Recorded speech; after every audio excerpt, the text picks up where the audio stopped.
दोस्तों, देश के कर्मचारी और पेंशनभोगी देश की उन्नति, विकास और अर्थव्यवस्था को बनाए रखने के लिए जिंदगी भर देश के लिए रीढ़ की हड्डी का काम करते हैं। अपना पूरा जीवन देश की सेवा में न्योछावर कर देते हैं। यहाँ तक कि देश के जवान अपने देश की सुरक्षा के लिए अपनी जान पर खेल जाते हैं, जिनकी वजह से हमारा पूरा देश चैन की नींद सोता है।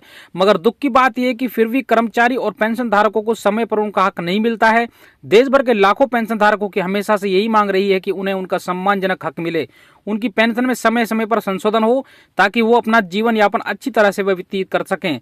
क्योंकि इतनी थोड़ी पेंशन में इस महंगाई के दौर में गुजारा करना मुश्किल है।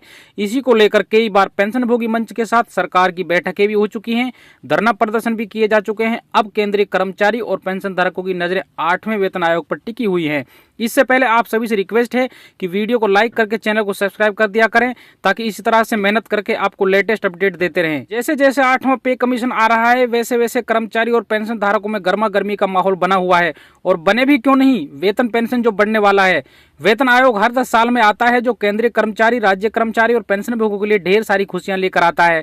वेतन आयोग के आने से जहां पेंशन में बढ़ोतरी होती है, वहीं वेतन के साथ साथ डीए, महंगाई भत्ता, मकान किराया भत्ता, ट्रेवलिंग अलाउंस और कई बड़े भत्तों में बड़ा बदलाव आता है। वेतन आयोग में सबसे बड़ा कारक फिटमेंट फैक्टर का होता है, जो कर्मचारी और पेंशन धारकों को वेतन और पेंशन को निर्धारित करता है। पिछले वेतन आयोग के अनुसार कर्मचारी और पेंशन धारकों को 2.57% के हिसाब से फिटमेंट फैक्टर के तहत वेतन पेंशन निर्धारित किया गया था, जिससे न्यूनतम वेतन 8,000 रुपए से बढ़कर 18,000 रुपए हो गया था।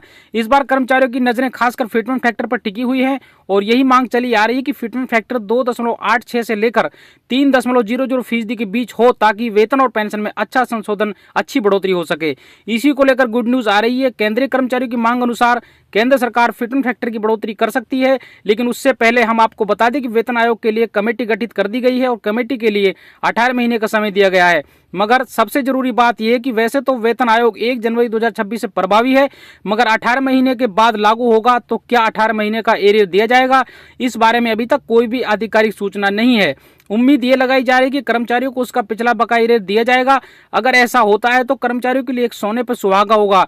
एक तरफ कर्मचारी के वेतन में वृद्धि, दूसरी तरफ पेंशन धारकों की पेंशन में बढ़ोतरी, अन्य भत्तों में बढ़ोतरी और साथ में लाखों रुपए एरियर के रूप में मिलेंगे। बस आज के लिए इतना ही, फिर मिलेंगे एक और नई फ्रेश वीडियो के साथ। तब तक के लिए जय हिंद, जय भारत।